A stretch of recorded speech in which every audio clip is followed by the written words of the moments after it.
Yo, watch this. What they do?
What's up, guys? My name is Carl Costas. For those of you that don't know me, I make photos and videos for a living. A lot of you might recognize me and my work through the work that I've done in the aviation community, and a lot of the work that I do for my bread and butter is in the healthcare sector, where I make photos and videos of doctors and nurses interacting with patients. I do some work where I fly my drone through construction sites and things like that. That's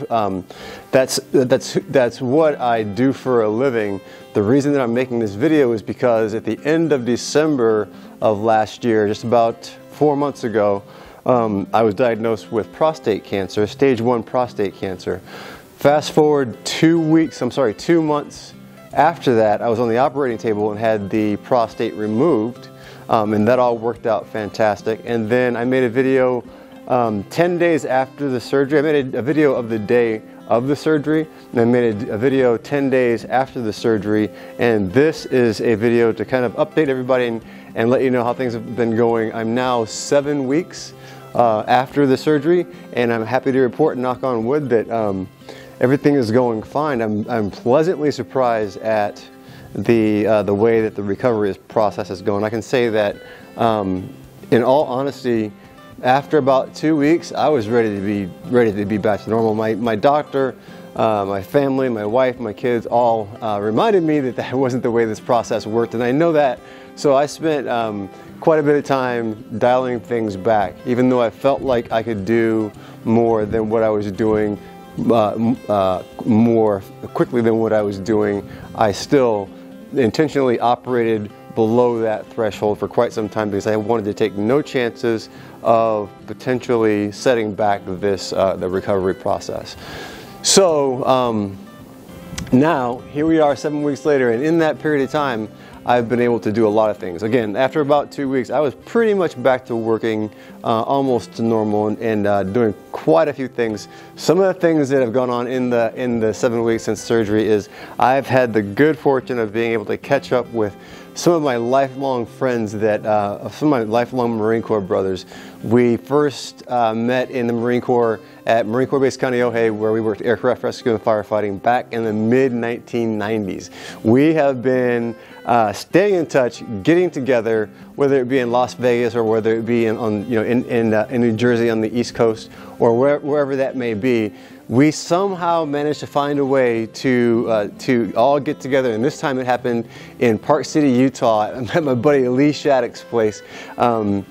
Lee was there, Lee and Melissa, his wife Melissa, and then Merle and his wife Brandy, and then our buddy Lyle Erickson were there. They didn't, because of my surgery, I didn't know if I was going to be able to make it for that trip, because it was after my surgery date and I didn't know what the healing process was going to look like, so I didn't make any commitments for that.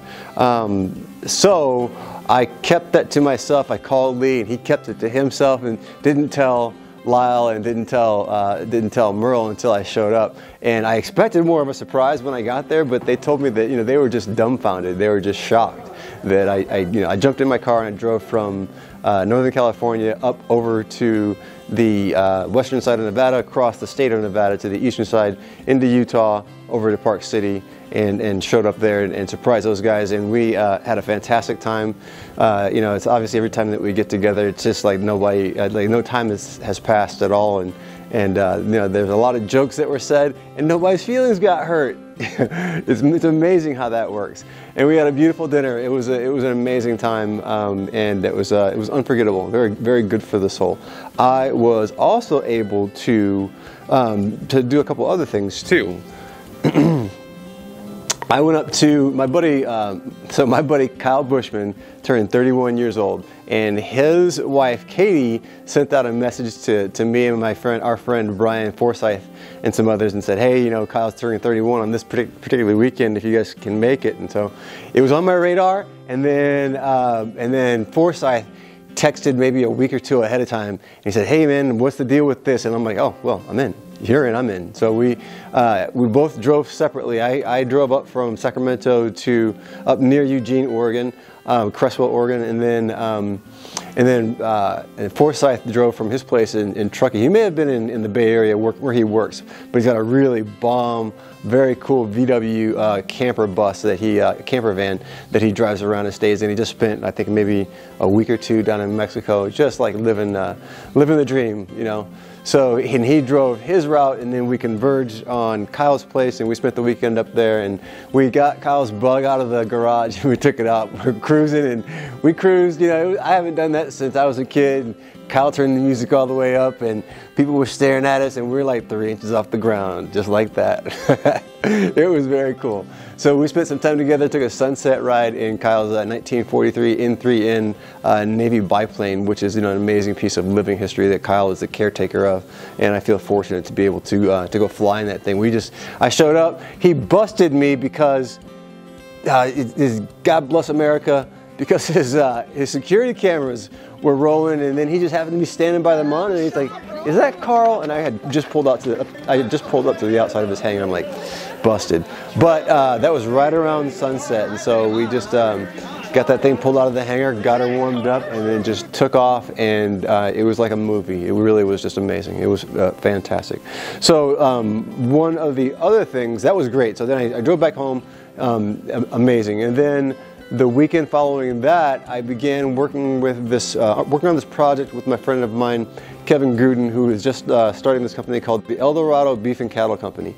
And so I've been trying to help him get the word out to people. We've been working on his social media presence and on his website, and I've been spending a lot of time with Kevin and around meeting a lot of new friends and around a lot of, like, I mean, honest to goodness, modern day cowboys and cowgirls out here as they do their spring branding, taking care of all of their, all their cattle and all the things that they do. And really the goal, one of the goals for Kevin and I is that I want to use my ability as someone who tells stories and who communicates information, to be able to use that to shine a light on this process where there is this disconnect between the folks, the average consumer who might go buy their beef, go buy their steak, go buy their ground beef or whatever it might be from a grocery store, and the actual process that it takes to make that thing happen, that product, to get that to the store. A lot of folks, I think a lot of folks form their opinions around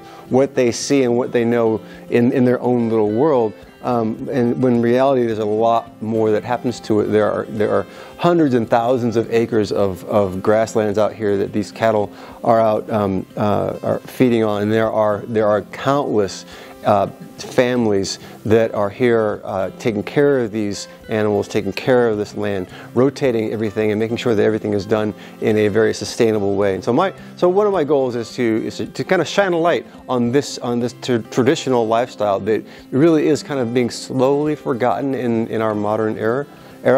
So that's one of my goals. My other goal is to dovetail that with the story of Kevin Gruden and Eldorado Beef and Cattle Company, because he's a first generation rancher. So typically the demographic of a rancher is someone who's come from a long line of ranchers.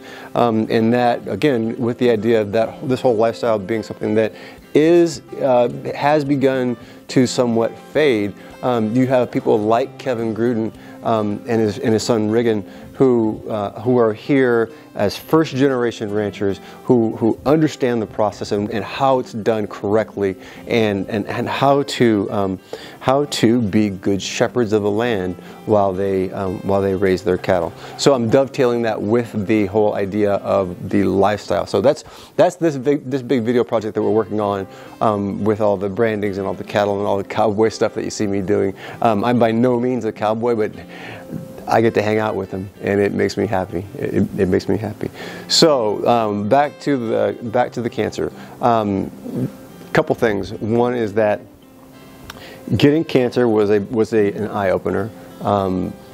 I'm very pleased with the way that my process went, and the fact that I live in a society where I can get the care that I needed, the way that I needed, in the timely manner that I needed, which I do believe will add years to the end of my life.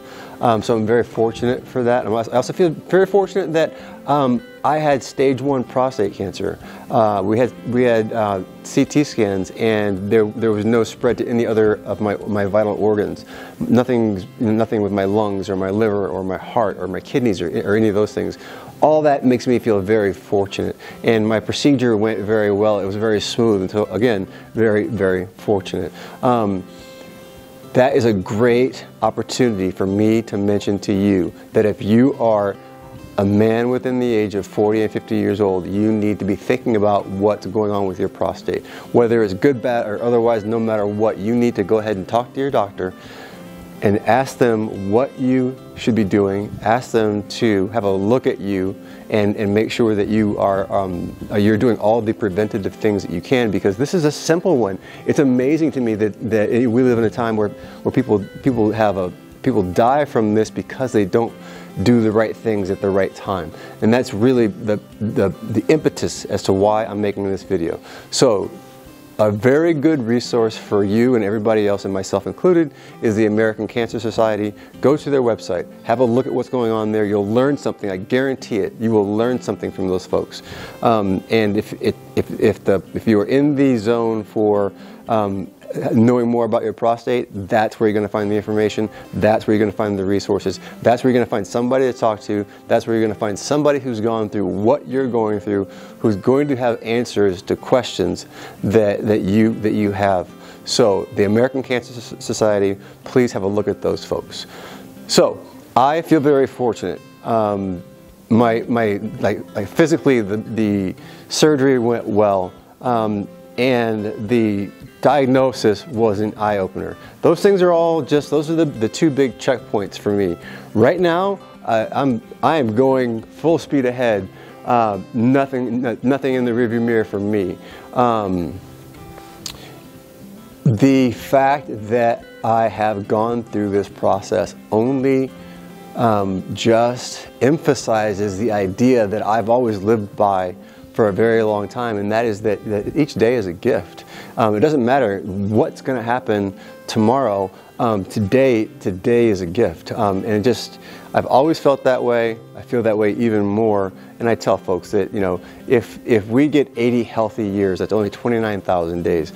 29,000 isn't a large number of anything. I can give you 29,000 rubber duckies, and you'll figure out what to do with those 29,000 rubber duckies. Today is one. So this whole experience has just really focus my attention on that whole idea and that whole philosophy, and really guides my thought process in the decisions that I make going forward. Now, that being said, what does that mean for the future? For the future, that means for me that I have got all kinds of things that I want to do. I'm at the age where a lot of my friends are retiring. Lee Shattuck, I'm talking to you, or talking about retiring. Almost all of them talking about retiring. I'm just getting started. And it all starts here, and it all starts right now. I want to thank you all very much for taking the time to, number one, to listen to me, and to have the interest in my story, and to reach out. And again, all of the messages, all of the text messages, all of the Facebook comments, and all the Facebook messages, and everything, and all the emails, and all the phone calls, and all those things. Thank you, thank you.